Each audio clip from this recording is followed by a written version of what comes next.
আসন্ন পবিত্র রমজান মাসে আল আকসা মসজিদে প্রবেশের ক্ষেত্রে কিছু বিধিনিষেধ রয়েছে। আরব সংবাদ মাধ্যমের এক খবরে বলা হয়েছে, রমজান মাসে আল আকসা মসজিদে ফিলিস্তিনিদের প্রবেশের নতুন করে বিধিনিষেধ আরোপের সিদ্ধান্ত নিয়েছে ইহুদিবাদী সরকার।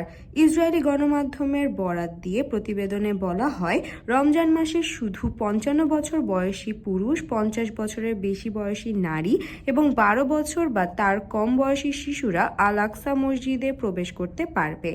প্রতিবেদনে আরও বলা হয়, গাজার যুদ্ধবিরতির চুক্তির আওতায় ইসরায়েলি কারাগার থেকে মুক্তি পেয়ে পশ্চিম তীরে আসা ফিলিস্তিনিদেরও আল আকসা মসজিদে প্রবেশের অনুমতি দেওয়া হবে না। যারা আল আকসা মসজিদে আসতে চায় তাদের আসার আগে ইসরায়েলি কর্তৃপক্ষের কাছে আবেদন করতে হবে। শুক্রবার জুম্মার নামাজের জন্য মাত্র 10,000 মানুষকে মসজিদ প্রাঙ্গণে প্রবেশের অনুমতি দেওয়া হবে। মুসলিমদের তৃতীয় বৃহত্তম পবিত্র স্থান জেরুজালেম ও আল আকসা মসজিদ। অন্যদিকে আল আকসা এলাকাকে টেম্পল মাউন্ট বলে মনে করেন ইহুদিরা। এলাকাটি ইহুদিদের কাছেও পবিত্র স্থান হিসেবে বিবেচিত।